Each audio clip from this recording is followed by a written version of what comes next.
Halo, selamat pagi. Nama saya Patrisius Jiwandono. Pada kesempatan kali ini, izinkan saya membagikan tips untuk membaca reading comprehension dan mengerjakan soalnya dalam tes TOEFL.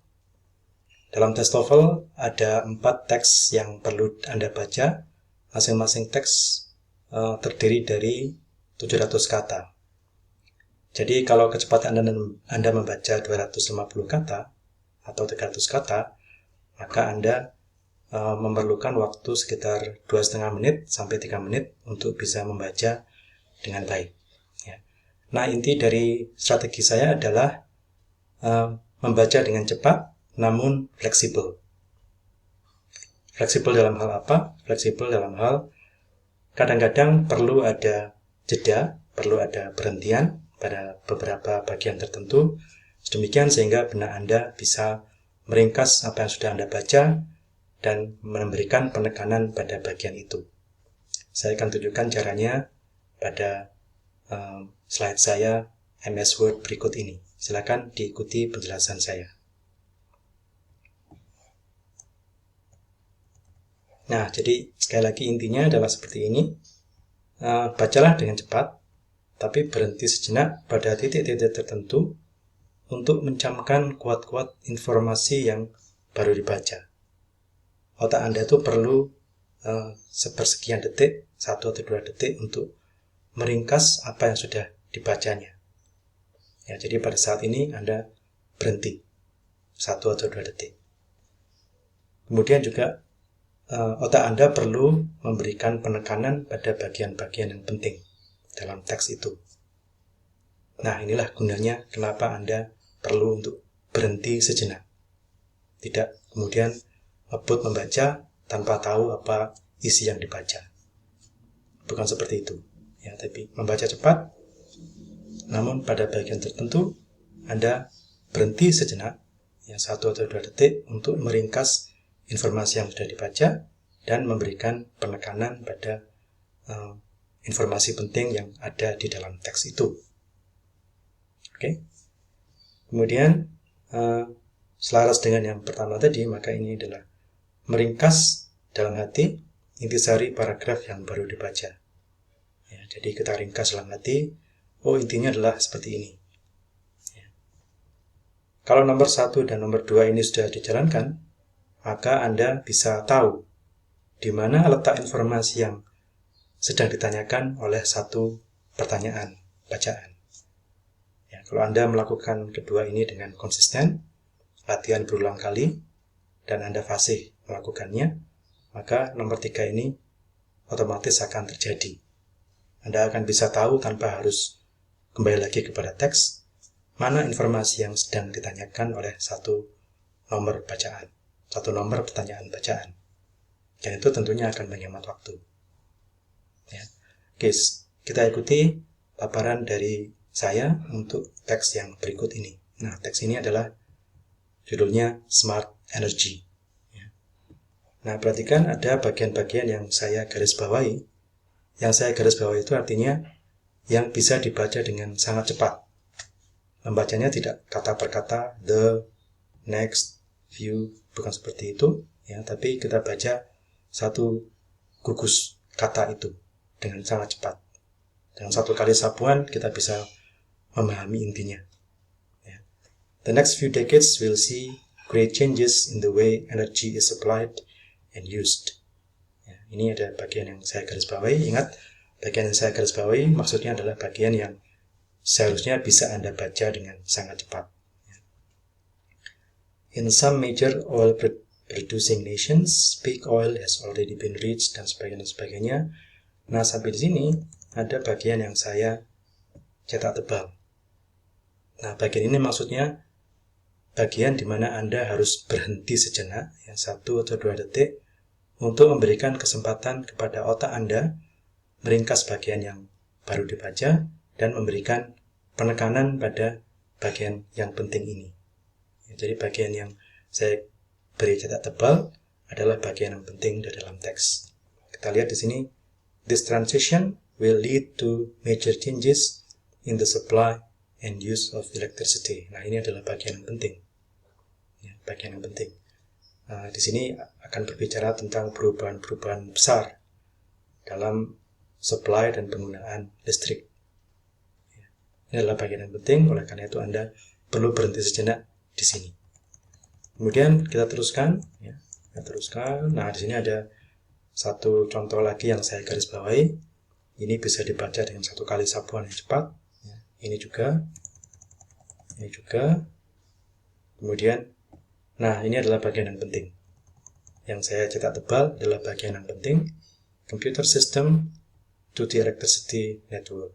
Jadi di sini Anda memberitahu otak Anda, ini loh bagian yang penting, yaitu penerapan sistem komputer untuk jaringan listrik.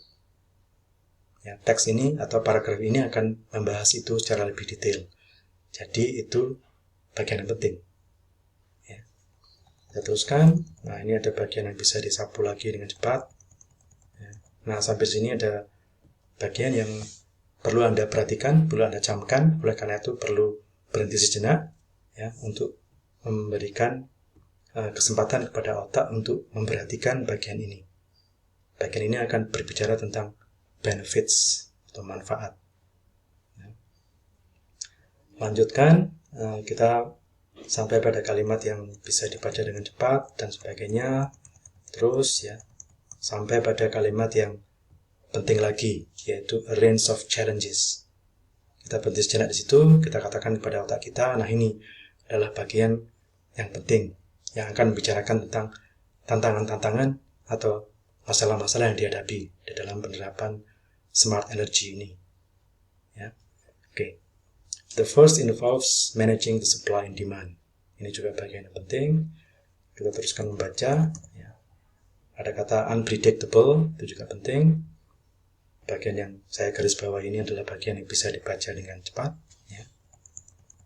Bagian yang saya garis bawahi berikutnya juga bisa dibaca dengan satu kali sapuan yang cepat. Ya. Dan sebagainya. Ya. Sampai pada bagian terakhir, paragraf terakhir. Ya. Ada bagian-bagian yang saya beri cetak tebal. Sekali lagi ini adalah bagian di mana Anda perlu berhenti sejenak, ya, 1 atau 2 detik untuk memberi kesempatan kepada otak Anda untuk meringkas apa yang sudah dibaca dan memberi penekanan pada bagian yang penting itu. Menyiapkan otak untuk menerima informasi yang penting. Itulah sebabnya kenapa kita perlu berhenti sejenak. Nah, jadi kuncinya bukan pada membaca cepat tapi tidak mengerti apa yang dibaca, itu sama saja bohong sebenarnya. Jadi jangan percaya pada trik-trik membaca atau tips membaca dengan cepat 400 kata per menit atau 500 kata per menit. Tapi ternyata Anda tidak tahu apa yang Anda dibaca. Ya percuma. Ya. Strategi yang saya tawarkan dalam TOEFL bukan seperti itu. Membaca dengan cepat, tapi juga secara luas, secara fleksibel. Artinya kita tahu di mana kita harus berhenti untuk meringkas informasi yang sudah kita baca dan untuk memberi penekanan pada bagian-bagian yang memang penting. Itu namanya cepat tapi fleksibel. Hasilnya apa? Hasilnya pemahaman yang efektif. Kalau pemahamannya efektif, maka ketika menjawab soal pun juga lebih bagus. Ya, harapannya seperti itu. Ya, kemudian ini disusul dengan soal-soal, tapi tidak akan saya bahas pada kali ini, karena penekanan saya adalah pada bagaimana membaca dengan cepat namun fleksibel. Ya, masih ingat 3 inti tadi? Ya. Ini, bacalah dengan cepat, tapi jangan segan untuk berhenti sejenak, memberikan kesempatan kepada otak untuk meringkas bagian yang sudah dibaca, dan memberikan penekanan pada bagian yang penting. Ya. Kalau itu Anda lakukan, maka Anda akan tahu di mana letak informasi yang sedang ditanyakan ketika Anda menjawab pertanyaan bacaan. Ya. Nah, sekedar informasi, kecepatan membaca yang Anda butuhkan untuk bisa mengerjakan tes TOEFL pada reading section adalah minimal 300 kata per menit. 300 WPM namanya, words per minute. Anda bisa mengetes sendiri kemampuan kecepatan Anda membaca dengan melihat di Google, kemudian mengetikkan kata kunci speed reading text. Nanti akan ada tes di mana Anda bisa mengukur sendiri kecepatan Anda membaca bahasa Inggris. Saya sendiri sekitar 300-320 words per minute. Ya, tapi itu pun setelah melalui kebiasaan membaca yang sangat panjang. Jadi sekali lagi intinya kecepatan membaca tidak hanya bisa dilakukan atau bisa diperoleh dalam waktu 1-2 jam, tapi itu memerlukan kebiasaan membaca yang baik, kebiasaan membaca yang tekun dan konsisten. Ya, semakin lama, semakin terbiasa, maka Anda akan semakin cepat bisa membaca dan memahami isi bacaan dalam bahasa Inggris. Demikian tips singkat yang saya berikan. Semoga bermanfaat untuk kemajuan bahasa Inggris Anda, dan good luck untuk tes TOEFL Anda. Terima kasih.